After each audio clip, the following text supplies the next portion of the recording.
Tatlong pangunahing ugali na dapat meron ka mga sisi, lalo na kung ikaw ay mayroong tindahan para maka-attract ka ng dagdag at maraming customer. O, yan ang ating topic ngayon. Pero bago magumpisa si Ate Tintin, abay, wag ka nang mahiya. Pindutin mo na ang subscribe button na yan at paki-like na rin ang video na Ate Tintin kung relate na relate ka, dahil gawain mo rin ito, syempre. Sa mga may tindahan dyan, alam ko, parehas tayo mga kasari. Pero syempre, kung hindi ka naman din busy pa, huwag ka nang mahiya din. Ipaki-share naman mga kasari. At eto na, tayo nang mag-chispis. Magandang araw mga kasari-sari. Eto na naman si Ate Tintin. May chichismax na naman ako sa inyo mga kasari. Si Ate Tintin ay may pagkachismosa in terms of, syempre, ukol sa tindahan. O, yan ang pag-uusapan natin. Mga kasari, sa totoo lang, no, kung gusto mo talagang maka-attract ng maraming customer, syempre, yun naman ang hanap natin, madagdagan ng ating benta, lalo na ngayon, pa-December na, so kailangan natin ng malaking ipon dahil maraming gastusin na kakaharapin, lalo na sa mga may permit dyan. Malapit na ang January, malapit na naman tayo mag-renew. So, ito na, wala nang patumpik-tumpik pa. Ano ba dapat ang maging ugali ng isang tindera para makadagdag o maka-attract siya ng mga customer na syempre tatangkilik sa kanyang tindahan? Number 1 dyan mga kasari, dapat ikaw ay happy face lagi. O, ano ba yung ibig sabihin natin Tintin ng happy face? Abay, iwasan mo ang magsisisimangot, ha? Huwag mong dalahin sa tindahan mo ang problema mo. Iiwan mo sa kwarto, iiwan mo sa kusina. Huwag mong ipasok dyan sa tindahan mo ang kalungkutan ng pagmumukha mo, sisi. Ay, bakit? Syempre, may mga customer kasi na lalo na, di ba, yung mga baguhang customer, mga may first impression pa yan silang nalalaman minsan. O, di ba? Minsan natatawa ko sa mga bata. Sabi dito sa akin, nagmamarites, ayoko doon bumili kay kasi nakasimangot, parang galit siya lagi. O, di ba? Alam mo naman yung mga bata, hindi mo mazizipper ang bibig niyan. Talaga namang magsasalita yan kung ano yung nakikita niya. Kaya dapat tayong mga tindera, ha, kahit wala tayong benta o kahit maliit pa yung benta natin, always happy face tayo pag humarap kay customer. Gaya ng sabi ko, ang problema mo, iiwan mo sa kwarto. Ang itsurang malungkot, iiwan mo yan doon. Kailangan, syempre, pagharap mo kay customer ay maging magaan ang iyong aura. Oh, ganyan ka ba? O baka naman sandamakul o tawag nila yung ang mukha mo ay hindi kayang ipinta ng pintor kasi nga yung problema mo ay dala-dala mo hanggang dyan sa iyong tindahan. O, wag ganun mga kasari, ha, kasi syempre pagka yung customer mo ay bad mood din, tapos haharap din siya sa'yo na ang itsura mo ay bad mood din, ay ano na lang ang mangyayari. So hindi ka makakapag-communicate kay customer ng medyo maayos-ayos. Hindi ka makakasabi sa kanya, oy sisi, try mo itong bago kong biling produkto, maganda ito. So ganon, walang ganong mangyayari kasi nakasimangot ka nga dahil dala-dala mo ang iyong problema. Sambakol ang iyong pagmumukha.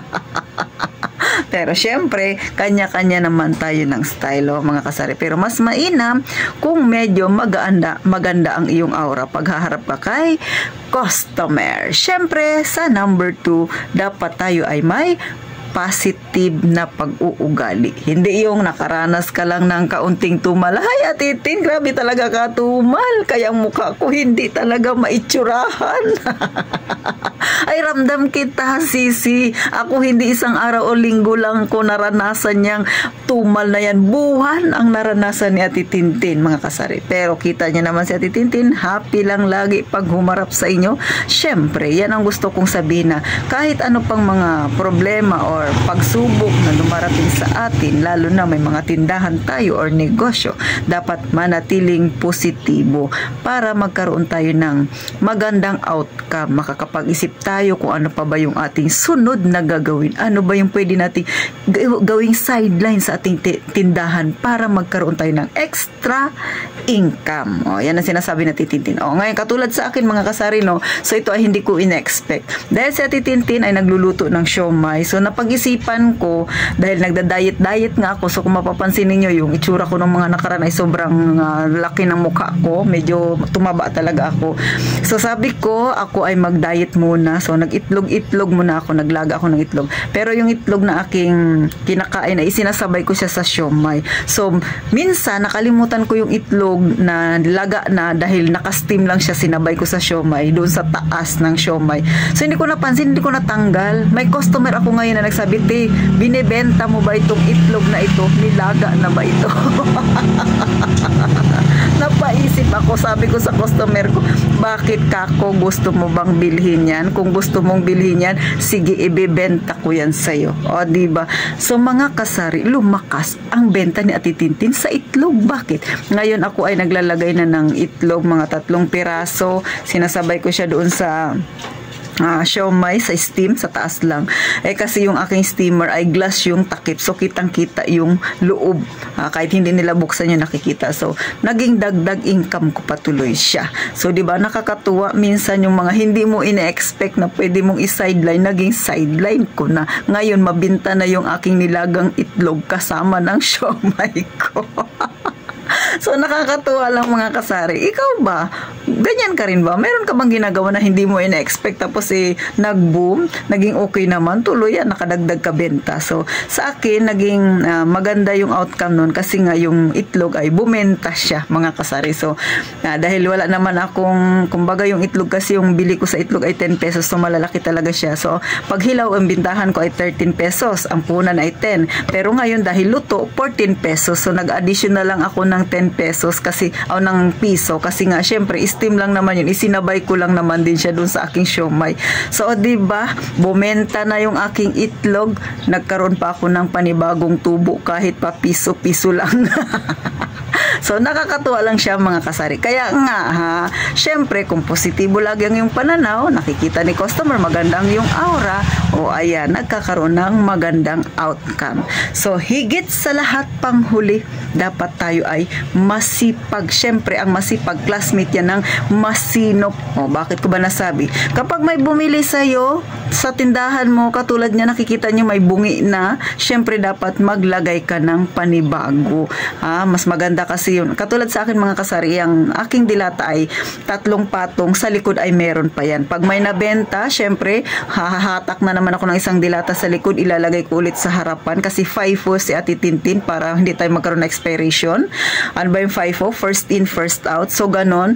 So, maganda siya tingnan kasi makikita ni customer na laging puno ang iyong tindahan. Walang mga awang-awang. So, mas maganda siya. So, sa akin, nagkakaroon na lang siya ng ganyan, awang, 2 patong kasi nga wala na siya sa likod, na ubos na, so ganun siya kabenta. Kaya ang mangyayari niyan, bukas ng umaga dapat ako ay bumili na ng paninda para maging maganda ulit ang tindahan ni Ate Tintin. So yan lang mga kasari, ang 3 ugali na meron mga kasari. Ito ay mga pangunahing ugali na dapat meron ka para maka-attract ka pa ng maraming customer. Syempre, samahan mo na rin ng matinding panalangin.